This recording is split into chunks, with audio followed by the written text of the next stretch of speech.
जाई। बस तनिक सा ध्यान चाहब जे जहां वैसे ध्यान देही। बताओ लला बिरहा समाज खातिर दर्पण होला। बिरहा के गावे वाला, बिरहा के सुने वाला, गवैया सुनवैया जे भी मन से गा देहल, मन से सुनवैया सुन लेहलन त लोगन के जीवन बदल जाला। बिरहा से हर एक चीज के सीख मिलेला, मन के ज्ञान मिलेला।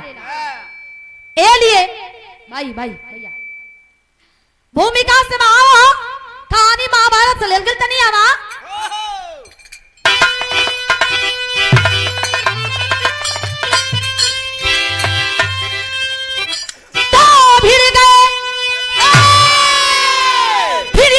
युद्ध में कौरव पांडव सभी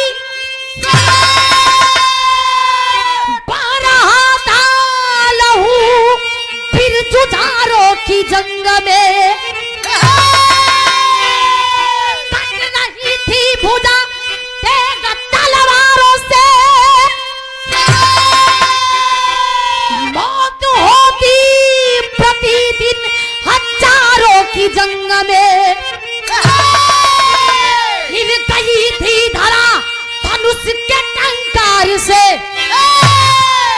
बिछ गई लाश सुरमा सरदारों की जंग में। जो घन रणभूमि में सारथी कृष्ण थे, जीत होती सदा पानीदारों की जंग में।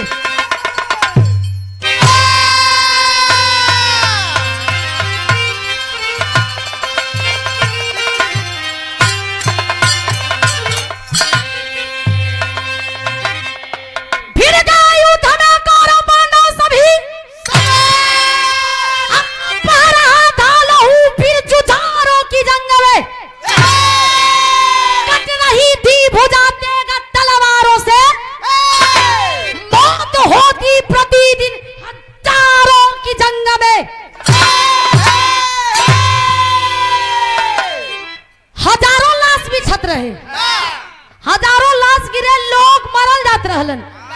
एक तरफ कौरव दल, दूसरा तरफ पांडव दल। कौरव दल कहे पांडव दल के कि सुई के नोक भर जगह ना दे, पांडव दल कहे कि लेके रहब। महाभारत का लड़ाई कुछ ऐसा रहल कि जब तक सूर्य उदय रही, जब तक सूर्य दिखाई दिए तब तक लड़ाई होई। जैसे ही सूर्यास्त होई लड़ाई स्थगित कर देहल जाई। ए भैया हस्तिनापुर के खातिर लड़ाई छिड़ल, लेकिन हमरे बिरहा में भैया बिरहावा में एक लाइन बड़ी मिजाजी कव्वाली का बोल है। तनी आवा गुरु।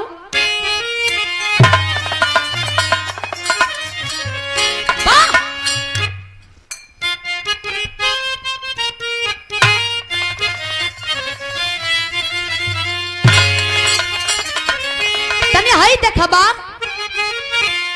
वाह सभी नहीं करो चल खेल हो काजी। तनी देखा कैसे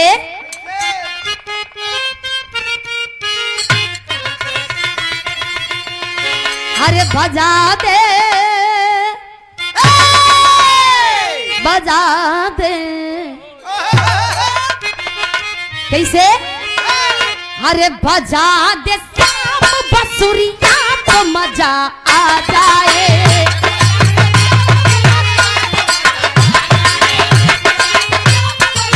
जियो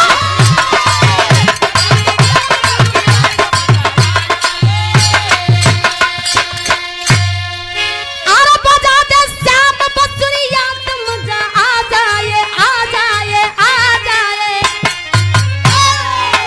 हिला दे हिला दे हिला दे हिला दे हिला दे पतली कमरिया तो मजा आ जाए।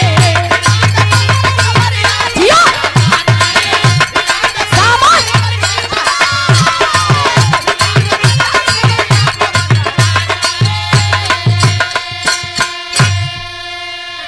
श्याम के बांसुरी से वृंदावन गोकुलवासी सभी मनमोहित हो जाते रहल। लेकिन हाई देखा कभी जी लिखत हमने कैसे बाप जब मान सम्मान पर आवेला बिरताई खून में होले, बिरताई बतावल जान ना जाला, वो खून में झलके ले। कैसे? अरे बचा ले सानी अपनी मिट्टी का मर्द कोई, अपनी मिट्टी का।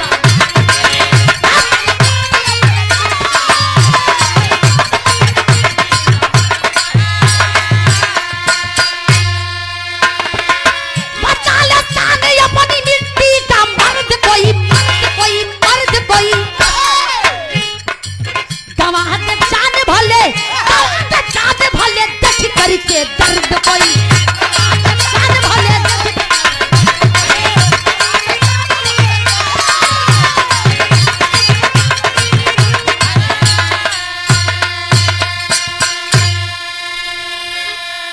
वही मिट्टी खातिर के, वही हस्तिनापुर खातिर के मगावा। कैसे?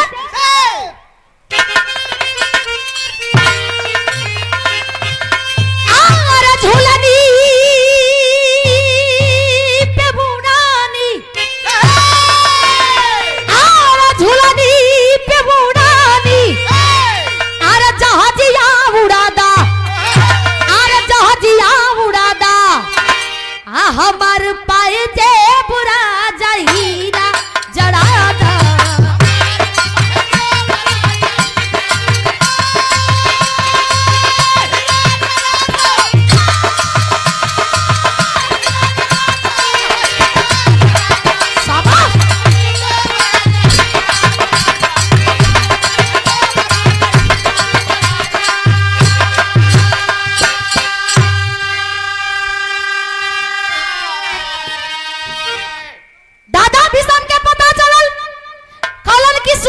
शिखंडी आई रहो, कलन की नाई आमने सामने बात होता, शिखंडी के पीछे साइड में रखल गई हो, शिखंडी के साइड में रखल गया। कलन की आई अर्जुन तब मर्दबा वीर बनत हुआ।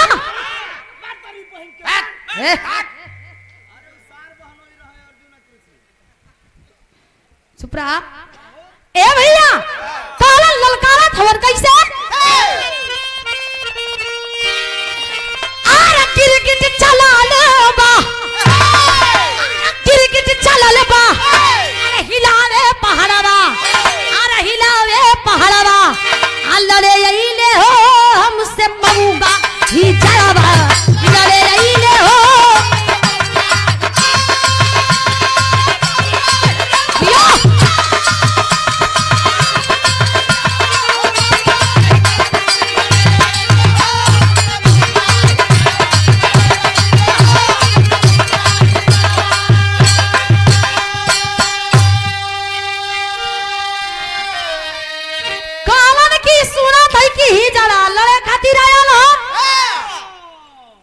तना दिन बिगड़ गई काहे अर्जुन? कलन की तोहके कैसे पता चलल मर्दा? ऐसा कोनो बात ना। कलन अरे सुना सुना सुना, हम खूब बढ़िया से जानत हैं तोरे विचार के। हमर बतिया एक लाइन और सुन ला। कहत होन का?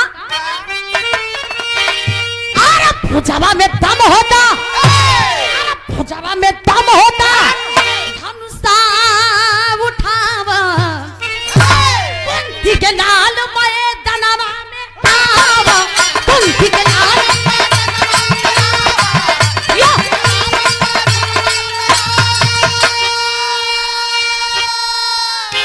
अरे किधर से यार छोड़ के, किधर से यार छोड़ के भागा या खावा, लड़े यही ले हो हमसे पऊगा ही जावा।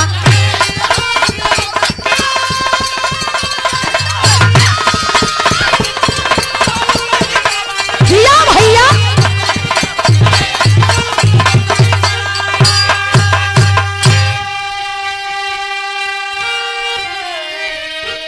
कलन की तोरे बाजुओं की ताकत खत्म हो गई। बड़ा मरद बरद फिरत रहा, अब मर्दानगी कहाँ गई ले अर्जुन? ऐता लड़ लेता, अब धनुष बाण ना उठेबा का? तब तक से इशारा कर गई, शिखंडी आके समनवा खड़ा हो गई, मर ताली जब मरलस ओकरा ले बेसी तो तू मौगा जात। आए अभियंता वाली बतिया ए भैया आयल सिकंदी कलश की है कावो ची मारुति रात हुआ हो ए बुढ़ऊ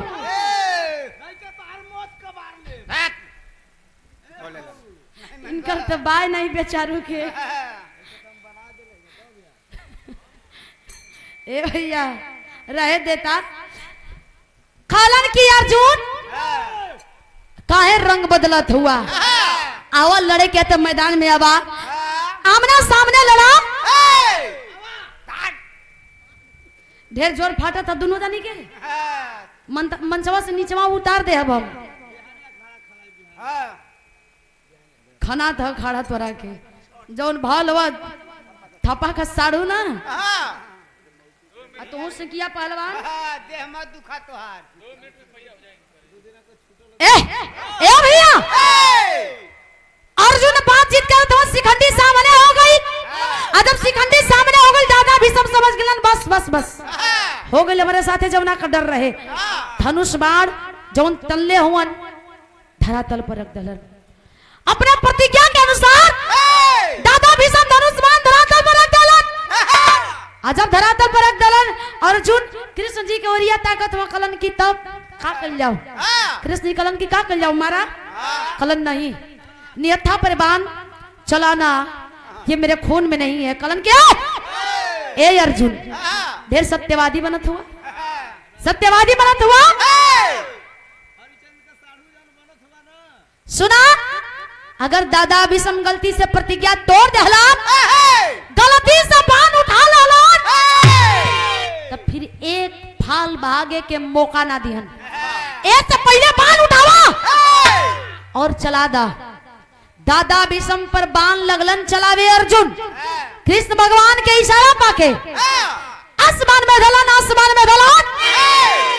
कि दादा विषम तीर के सरिया पर टंगा के कराहत हुवन चाहता तो वही समय उमर जैतन लेकिन देखल चाहत रहलन कि लड़ाई के करे पक्ष में जाता और उन्हें इच्छा मृत्यु के वरदान भी मिलल रहल दादा विषम के इच्छा मृत्यु के वरदान भी मिलल रहल ताकत हुवन कराहत हुवन लेकिन देखत हुवन लेकिन बचल के हमरे विराह के आखिरी गीत लगत है मात्र 5 मिनट में विराह खत्म करती किसे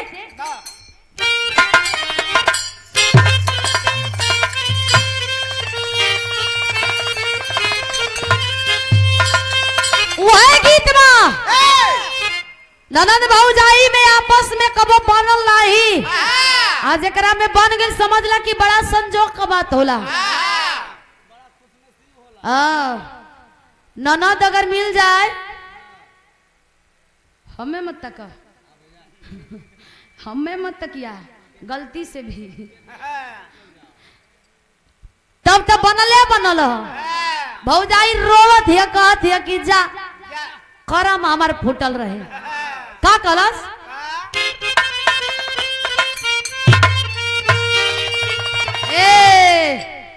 हाय सुना सम्मानित श्री दया शंकर यादव जी आशीर्वाद देले बनी मल्लूपुर मधुपुर से समाजवादी गीत अच्छा समाजवादी गीत और से सुनिए हम सुना दे सुंदर 100 रुपया बहुत बहुत प्रणाम आशीर्वाद के कामना बा है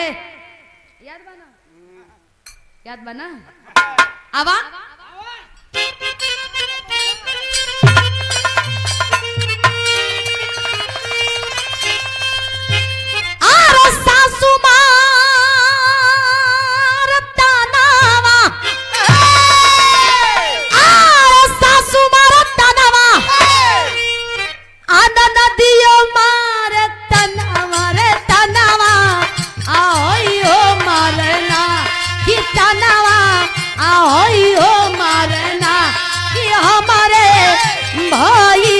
के सरवर तनाना आई हो मारना जिया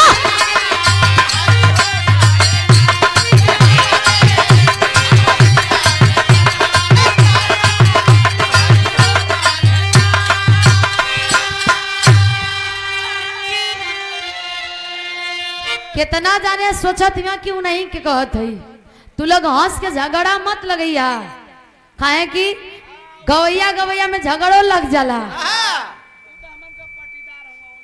ए तोहार पटीदार हुआ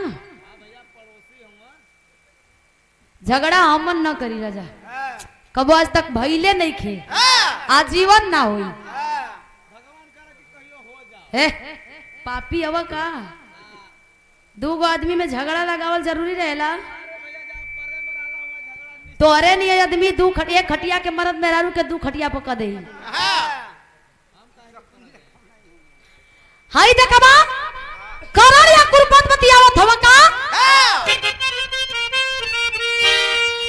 अरे बोला करण बीर कुरा अरे बोला करण बीर कुरा बात से बचन अरे पनिया कैसे जाई ना कि पनिया कैसे जाई ना कि फिर था हो जवानिया रे पनिया कैसे जाई ना।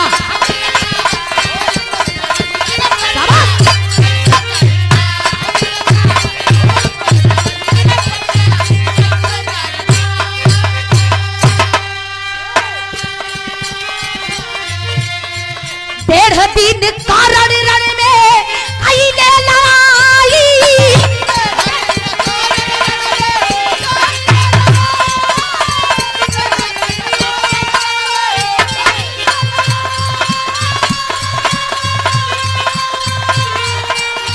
हमें नाही आई रउन कर हमें नाही आई रउन कर बाती रताई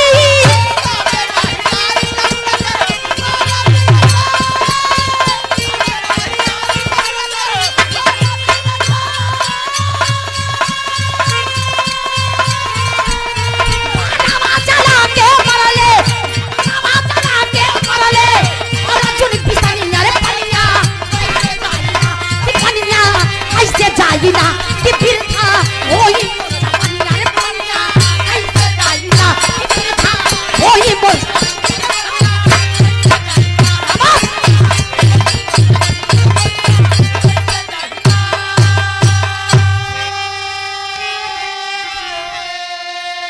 कलर की फिरता हो जाई हैसन जवानी अगर नहीं लड़ल तो समझ ल कि कलंक बा माथे पर कलंक का टीका लेके हमन ना ढोल जाई।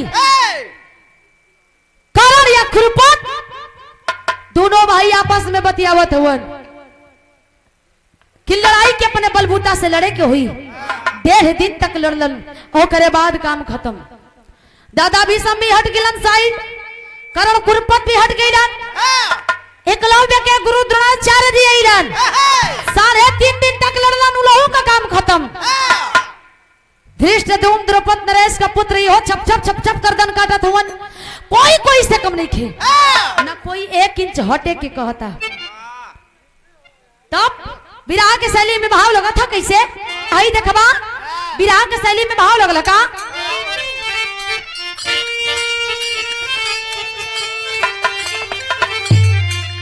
तनकी सा बढ़ जाई तो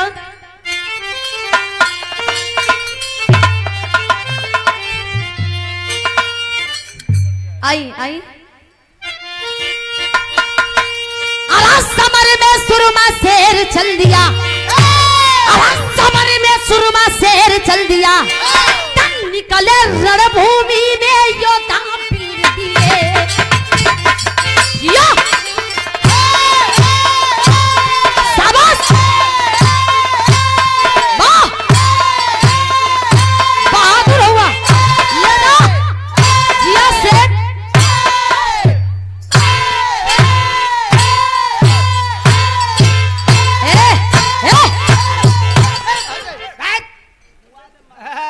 फाटल ढोलकिया ना मारब जवानिया में राड हो जाइब।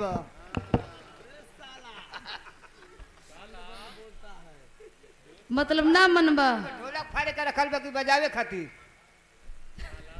बजावत का फाटी कोनो दोष ना बच्ची। अच्छा काहे दोस्त ना तो सही फाड़ा तो तोहर जरिए से कटाई का एक दिन तोहू बजवाला ए का कटबा पैसा हो।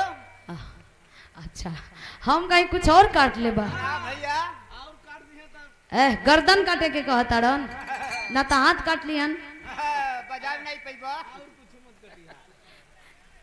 ए भैया देखा इतना जोर तू दोनों लगन के फाटा था बिहाने हम तू लोगन के फरीबावत है जल्ला है ना बड़ा बीरस गावत हम ही तो लगन के बीरताई चढ़त है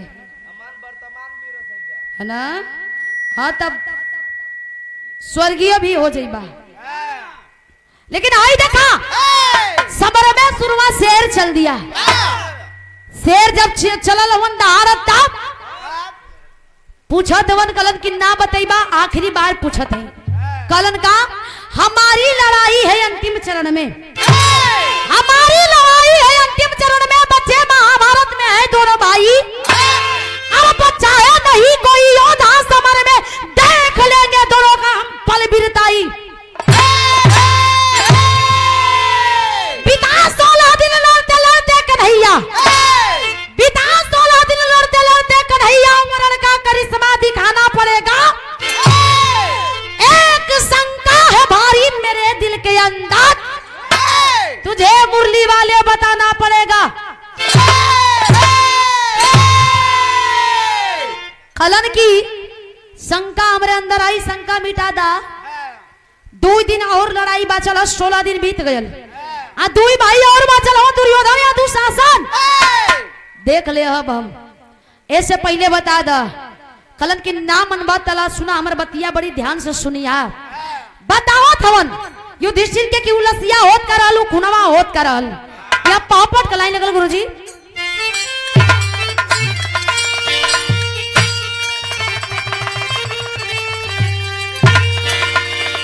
अरे कुरुक्षेत्र की लीला गजब है न्यारी भारी मनमोहन अरे कुरुक्षेत्र की लीला गजब है न्यारी भारी मनमोहन लगे बताने धर्मों को बनवारी भारी मनमोहन।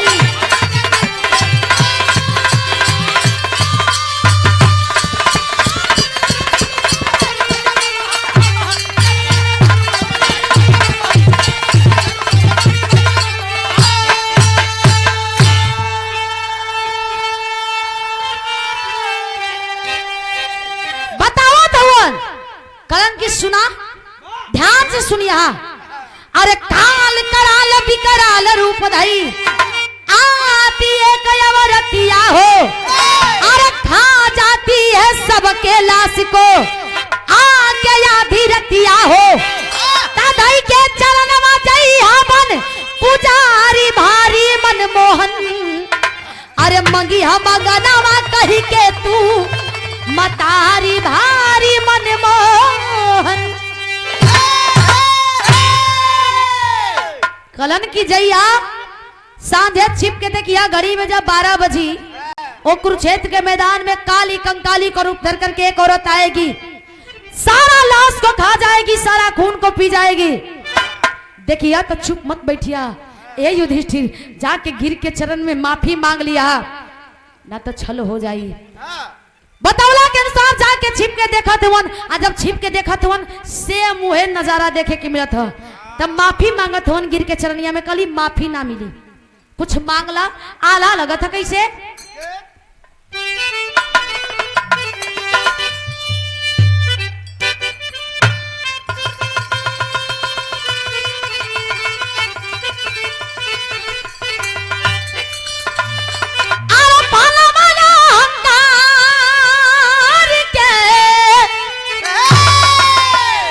लगे हो जवानी डढ़िया अरे वो करिया बस एक दिन ओ हो ही हो बिना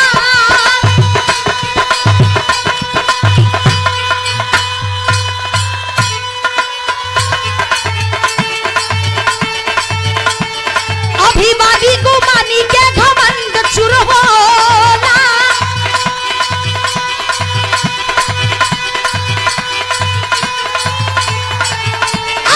धर्मी कुकर्मी के होई जालना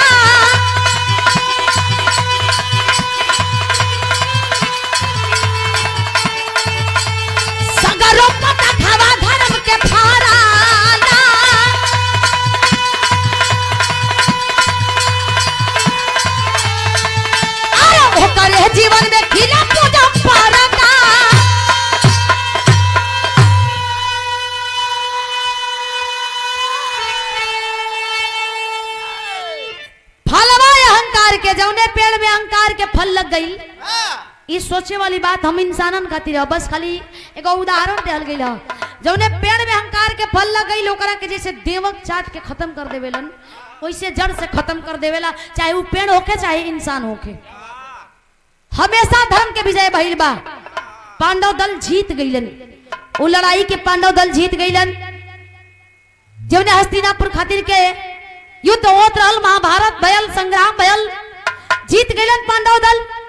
लेकिन युधिष्ठिर जाके चरनिया में गिर के माफी मंगलन, कली की माफी ना मिली, वरदान मांगला, कुछ बर मांगला, अपने आप के मांगत हवन कि हमें जिंदे स्वर्ग लोक दे दा। बुला गलन कि चारों भाई और संगवा में हुवन, अपने आप के जिंदे स्वर्ग लोक मांग लेलन, खाली ओम मस्त। लेकिन बताओ जरा कि यही धरती पर स्वर्ग और नर्क दोनों देखे के मिलेला, विद्वान लोग बतावेलन। लेकिन वो औरत रहल के जौन सारा लसिया खा जात रहल, सारा खुनवा पी जात रहल, वह पांचों पांडवों की पत्नी पंचाली द्रौपदी थी, जो कि काली कंकाली का रूप धर करके आती थी, सारा लाश को खा जाती थी, सारा खून को पी जाती थी। देख के आश्चर्यचकित हो गए युधिष्ठिर, कलन की बस बस हम समझ गए, माजरा समझ गए। लेकिन देखा जौने हस्तिनापुर के खातिर युद्ध भयल, वह हस्तिनापुर के राजा के बनावल जाता। खड़ी कलाई लगल,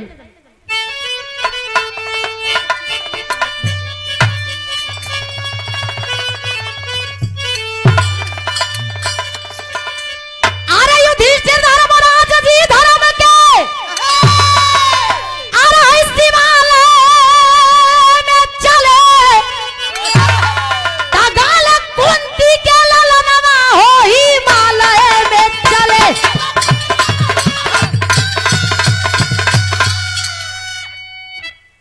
वाह वाह, देखन में छोट बड़ा धमाका, हाँ? सबकर बाहर थाम ले थैन मनई हो।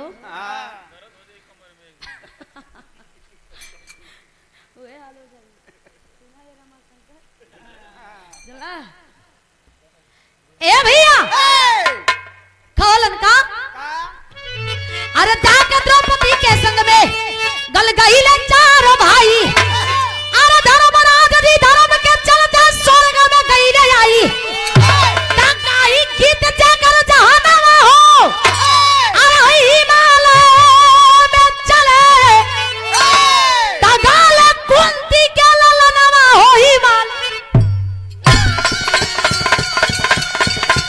लगा ये सही हो।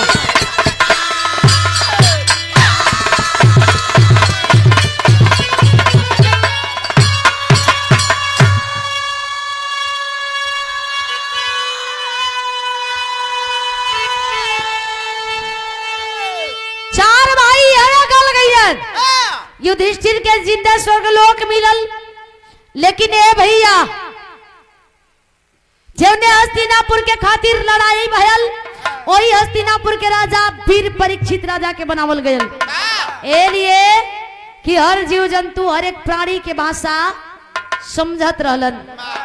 ऐसे कहल गइल बा दुनिया में आइल बाड़ो घमंड ना करे के, भगवान के घर में देर होला अनहेर ना होला, धन के बढ़ावल ठीक हम, मन के बढ़ावल ठीक ना हो। आखिरी भाव में विराह खत्म भयल कैसे,